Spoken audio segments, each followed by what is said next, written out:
Good morning, dear listeners. Today we start a new topic series on this series of podcasts, and this is the Micotherapy series, Healing with Therapeutic Mushrooms. This is also the topic of my new book, Self-Healing with Therapeutic Mushrooms, which is available. And so we will introduce in this podcast what is Micotherapy, and in the next podcasts we will go deeper into each therapeutic mushroom, and then we will conclude with a very short introduction about different culinary mushrooms. So what is Micotherapy? That's the question. So basically it's mushrooms which have been important in the human diet as a source of therapeutic properties since prehistory, are now available in pills and powders, and they've been increasingly appreciated in the West and in the East for their nutritional value and their pharmacological properties. So basically there are a few mushrooms that are very important, and in my book I describe 16 main mushrooms, but we could say that the really essential ones are basically 6 or 7, depending on the physiology of the person and what's the needs of the person. But we will go into details in the next podcasts about that. For now, let's see where do these mushrooms come from. Well, some of them come from the East, and basically they have been in the Asian Chinese medicines for centuries. For example, reishi, it's very famous mushrooms. The thing about mushrooms is that are a distinct group of organisms which stand between human and animal realm. So they're sort of a bridge between the human realm and the animal realm, and are very important for the environment, not only for human health but also for the environment. Basically, in nature they are essential for the cycle of organic matter. They are capable of decomposing materials not degradable by other organisms, and are also important for establishing symbiosis with plants because they are sort of in between.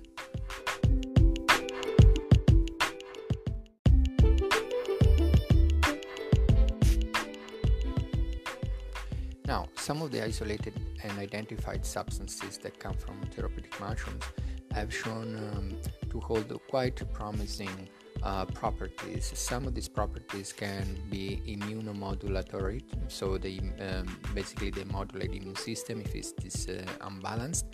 They are anti-cancer. They have properties which fight tumors, or they help the organisms to fight tumors. They have cardiovascular properties, some of them, which means that they lower the rate of cholesterol, especially the low density cholesterol, which is not good for one's health. They definitely have some antiviral and antibacterial properties. They protect the liver in some cases, in some mushrooms. They lower the sugar levels in the blood, so they can be used for people with this kind of condition, diabetes type 2, and they all have antioxidant properties. So they are really promising, and it depends on each particular mushroom has sort of most of these properties, but each mushroom has a prominent property. So maybe 2 mushrooms can be chosen for problems with the cardiovascular system, high blood pressure, some other maybe 2 or 3 for the protect the liver, and most of them are antiviral, but we will look into this in each particular mushrooms. So this is just to say that they all have a function for the immune system. And the good news is that nowadays not only we can actually, some of them can be eaten, some of them cannot be eaten, but so of course the ones that can be eaten in food as a diet, we can choose, we can cook, etc.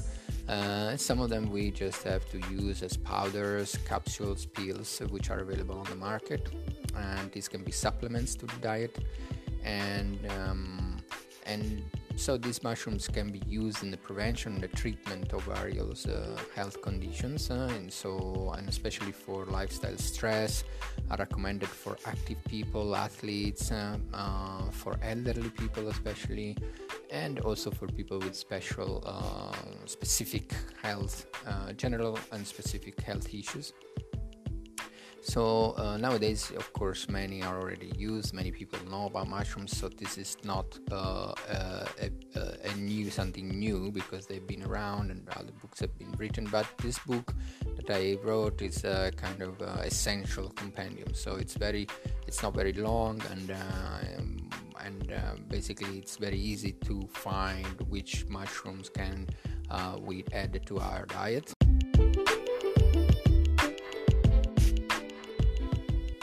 So some therapeutic mushrooms, such as reishi, has already been used in the last few years by many people, has been studied, and also another one, maitake, which is Grifola frondosa. It's also can also be found in some Chinese culinary dishes. And then we have shiitake and Coriolus versicolor, which are already they've already been studied.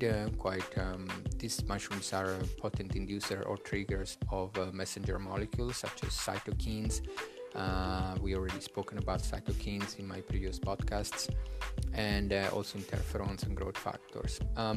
Just to conclude, it has been shown that some of these mushrooms, but actually most of them, are able to enhance the innate, not specific, and specific immune responses in the body, and they also activate many types of immune cells, such as macrophages and natural killer cells and monocytes, and that these are very important for maintaining a very healthy immune system. So we can conclude here for the introductory podcast, and in the next podcast I will start going into details for each specific mushrooms. Thank you for listening.